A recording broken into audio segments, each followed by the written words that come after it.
Alors, ce dont je vous parlais tout à l'heure, je suis allé voir sur flyer.be. Donc, ce sont des gens, on leur envoie un PDF, on les paye et puis ils nous renvoient par la poste les impressions. Bien sûr, on peut aussi s'adresser à un imprimeur dans la région, c'est parfois plus sympa et mieux, mais les impressions en ligne, ça existe. Alors, flyer.be, voilà, je suis dans leur partie flyer. J'ai un flyer US ici, par exemple, voilà. Donc, si je clique là-dessus, je vais arriver là-dessus et il me donne les dimensions que je dois indiquer dans InDesign. Donc, les dimensions de la page, c'est dimensions produit fini. C'est ça. Et le PDF devrait être un peu plus grand parce qu'il doit montrer les images qui débordent au-delà de la page. C'est ce qu'on appelle le fond perdu. C'est pour ça que le PDF est plus grand que le format de la page. Mais ça, on y reviendra. Voilà, il vous indique les paramètres. Par contre, là, il ne vous propose pas de télécharger un template. Alors, si je vais maintenant dans la partie dépliant, et je vais cliquer sur un des dépliants, eh bien, un des dépliants ici, voilà. Là, il propose de télécharger le gabarit. Et le gabarit, qu'est-ce que c'est? Ben, ça dépend vraiment d'un prestataire de service à l'autre. Celui-là, quand j'ai téléchargé ce gabarit, il m'a téléchargé un zip et j'ai dézippé. Et dans le zip, j'ai des images. J'ai des images. Alors, cette image-là, c'est les pages 2 et 3. Donc, c'est l'intérieur du dépliant. Donc, c'est l'intérieur du dépliant. Hein, c'est ce qu'on voit là, c'est l'intérieur. Et c'est celle-là. Page 1 et 4, ça c'est la couverture. Et ça c'est le dos, ce qu'on appelle la 4e de couverture aussi. Voilà, donc c'est une page qui est pliée. C'est très simple, ça coûte pas cher. Mais alors ce qui est intéressant, c'est que vous pouvez importer cette image dans InDesign en fond et vous avez les dimensions. La zone au-delà de laquelle il faut pas mettre du texte, etc. C'est pas vraiment nécessaire. On peut, dans ce cas-ci, c'est tellement simple. Ça, c'est une chose. C'est comme ça que ça marche. Les prestataires de services en ligne vous fournissent des templates, vous donnent les dimensions pour préparer le document correctement. Donc, il faut savoir que Adobe propose d'origine des documents déjà préparés pour certaines mises en page. Donc, vous pouvez taper, par exemple, ceci dans un moteur de recherche. Adobe Stock. Vous tombez sur Adobe Stock, stock.adobe.com. Oui, vous pouvez aussi taper directement stock.adobe.com. Ici, vous cherchez modèle. Voilà. Vous enfoncez la touche entrée. D'accord? Quand j'étais à cet endroit-là, dans modèle, j'ai rien tapé finalement. J'ai juste mis le curseur et j'ai enfoncé la touche entrée sur le clavier. J'arrive dans les modèles. Ici, vous avez les filtres. Et vous pouvez demander de ne voir que les modèles pour InDesign. Modèle InDesign, voilà. Bien. À quel type de document, brochure, calendrier, etc. Vous voyez, il y a plein de modèles qui existent. OK. Bon, je vais demander juste des brochures et catalogues. Oui, par exemple, brochures et catalogues, c'est bien.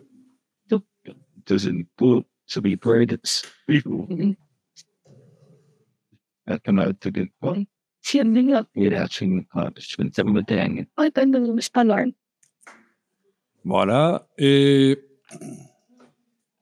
là, en principe, on pourrait même chercher. Je vais chercher, par exemple, garage. Voilà, garage. Donc, il devrait me proposer peut-être. Non, il n'a pas trouvé. Il n'a pas trouvé vraiment. Automobile, alors.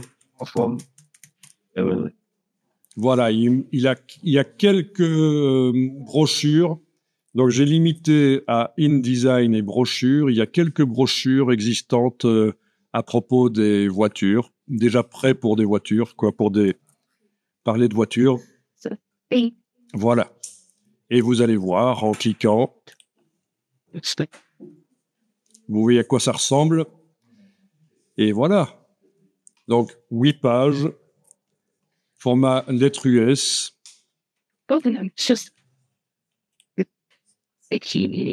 Et donc, voilà, c'est intéressant. Donc, je répète toute la procédure. Donc, vous pourriez faire ça, c'est intéressant. Pour aussi vous sensibiliser aux mises en page. Donc, l'idée, c'est ceci. Je vais tout recommencer ici. J'ai tapé Adobe Stock dans un moteur de recherche. On peut aussi taper dans la barre d'URL stock.adobe.com. Je vais voir ça. Dans les types de choses qu'on peut rechercher ici, j'ai choisi modèle.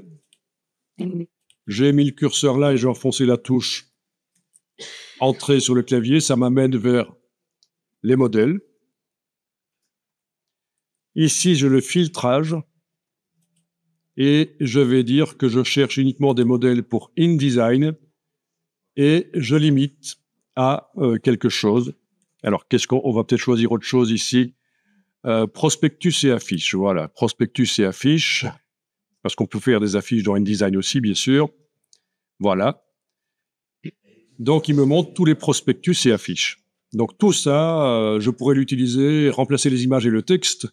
Et si je veux quelque chose qui est déjà un peu adapté à un certain sujet, je vais pouvoir taper quelque chose. Normalement, en français, ça devrait passer aussi. Hein. Voilà. Fashion Shop. Et voilà, il me trouve des modèles déjà prêts. Où j'aurais qu'à remplacer les textes et les images éventuellement, même pas nécessairement les images, mais je pense que les images sont pas fournies en fait. Hein. Et il vous montre avec les images, mais vous devrez mettre une image. Voilà. Voilà.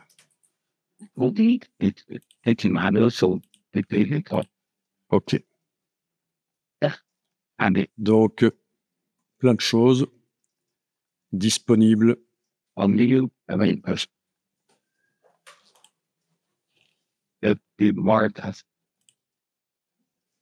Voyez. Donc, tout ça, vous ne devrez pas le faire. Ça vous le propose déjà. Ça, c'est pratique.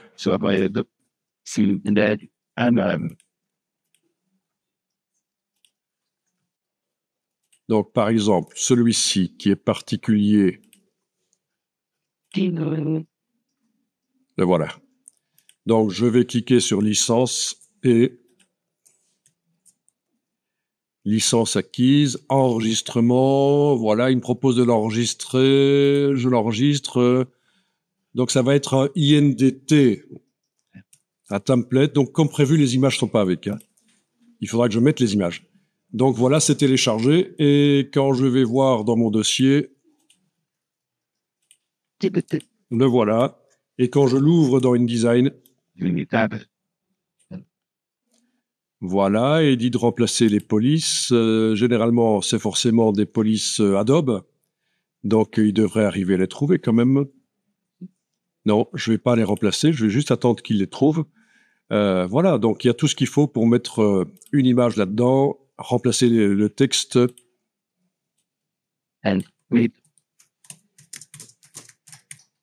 Voilà.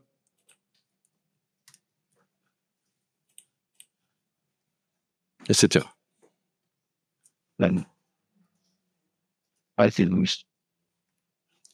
Au niveau des polices, est-ce qu'il les a trouvés finalement?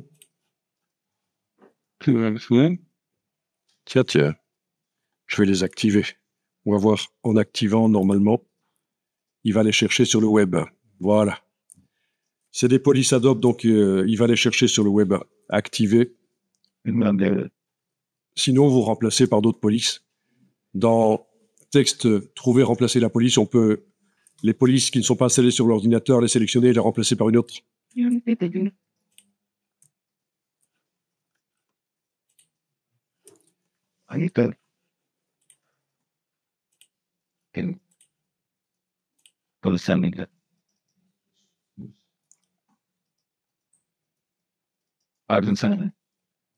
Voilà, je vais sélectionner celui-là, par exemple. On va télécharger ça.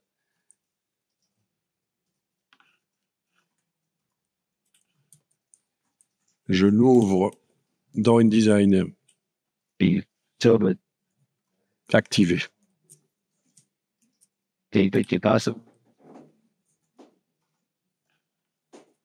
Évidemment, il faut une licence officielle, pas une licence de Jack Sparrow pour arriver à activer les polices. Sinon, il faut remplacer par des polices autres, manuellement. Et donc voilà. Il faut juste que je change les prix, que je change le nom du produit. C'est des templates. Ça accélère la production. What else is interesting with you? Bon, il y en a aussi plein sur le web. Très intéressant et même parfois gratuit. Si vous tapez Download InDesign Template, et je vais préciser que je veux des choses qui concernent la mode. Donc, je vais certainement tomber... Eh oui, j'aurais dû mettre free, free, pour tomber sur des choses gratuites. Donc, free download de template InDesign. Voilà, sur template.net, par exemple. Il y en a plein d'autres. Et si on y va par la partie images, on va voir les templates à télécharger. Voilà, 45 templates de magazines gratuits ou premium, etc. Donc, faut pas toujours réinventer la roue, en fait. Hein. Si ça existe, on peut peut-être l'utiliser et modifier.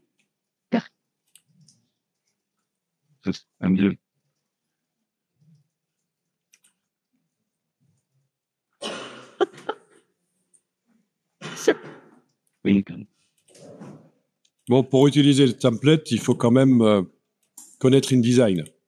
Déjà, est-ce que dans la palette des calques, il n'y a qu'un seul calque dans celui-là? Dans celui-là, il y en a plusieurs. Dans celui-là, il y en a plusieurs. Il y a le background, les éléments, le texte. Mais voilà, celui-là, par exemple, il n'y a qu'un seul calque. Est-ce qu'il y a des styles de paragraphes, menu, texte, style de paragraphe? Oui, il y en a. Mais c'est pas évident de savoir à quoi ça correspond. Si on clique avec l'outil texte dans les différents textes, on va peut-être voir quel est le style à chaque fois. Ouais, on voit. Donc on sait que si on veut modifier le texte, le télécommander grâce au style, une espèce de télécommande, c'est celui-là qu'il faut double-cliquer et modifier. Mais les styles, on n'a pas encore vu. Mais quand on veut modifier plein de paragraphes d'un coup, ou de titres, c'est utile. Par exemple, ici, Product Name, c'est le paragraphe 5, le style paragraphe 5. Donc, je peux cliquer à côté, j'ai pas besoin que quoi que ce soit sélectionné. Je vais aller double-cliquer sur la droite du nom ici. Et là, je vais pouvoir, par exemple, dire que je vais modifier les caractères, format de caractère de base. Je vais voir si je peux mettre quelque chose d'autre. Il aurait fallu que avant j'aille me renseigner en voyant les caractères. Mais bon, voilà. Bookman Old Style, par exemple, à la place. On voit que ça change. Vous voyez, ça change le look. Et ça le change dans tout le document parce que tous les product names ici utilisent le style de paragraphe 5. Les prix, là, c'est quoi? Ah, c'est le 7. Ok, je clique à côté, rien n'est sélectionné. Je double-clique sur à la droite du 7 ici. Et je me dis, tiens, je vais changer la couleur. Donc, couleur des caractères. Voilà. Et je vais ajouter une couleur. Ok, ça va être de l'orangé. Ok. Et voilà, tous les tous les prix sont en orangé maintenant. Vous voyez, c'est le principe, on peut personnaliser.